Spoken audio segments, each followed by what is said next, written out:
گرامی بینندگان عزیزی آزیا پلوس، همچنانی که گفتیم گزارش مستقیم ما از قصر ملت نشر می شود در سامانه یوتیوب، صفحه یوتیوب و دیگر شبکه‌های اجتماعی صفحه های آزیا پلوس از جریان سفر رسمی کاری پرزیدنت جمهوری ازبکستان شوکت میرزیویف. خب تا چند لحظه دیگر قرار است کارتژ شوکت میرزیویف با نزد قصر ملت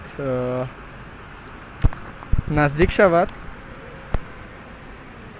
به این خاطر پرزیدنت جمهوری تاجیکستان امالی رحمان علاقه از کوه سفید بیرون برآمده انتظاری مهمان هستند.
یادداشت می‌شویم که از زمان پرزیدنتی شوکت میرزیویف پرزیدنت جمهوری ازبکستان این چهارمین سفر رسمی او به تاجیکستان است. سفر نوبتی قرار است در سفر نوبتی یک قطار سند و قراردادهای بسیار مهم در بخش اقتصاد از آن جمله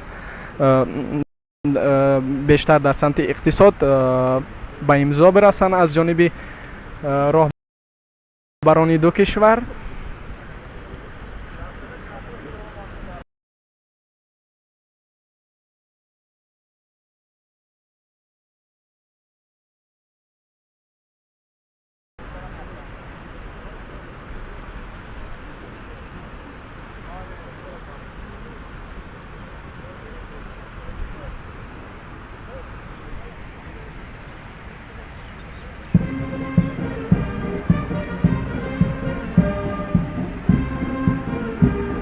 خب همچنین که میبینیم کارتژ شوکت میرزیویف حاضر میشود به نزدیک کاخ سفید قصر ملت و سران دو کشور یکدیگر را استقبال کرده به آغوش میگیرند.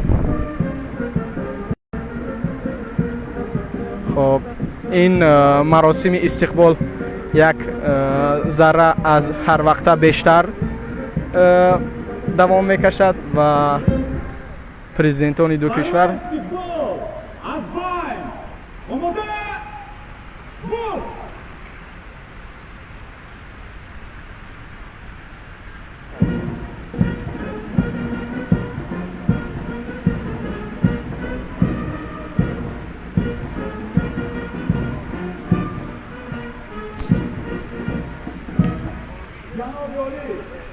Prezident Cumhuriyeti O'zbekiston Xatolar Qarovi faxri va munosabatli tasdiqi rasmiy ijtimoiy va sarzamin Cumhuriyeti Tojikiston stat orostashu Samandiri batalyoni Qarovi faxri Xatolar Hofizlar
Tamam.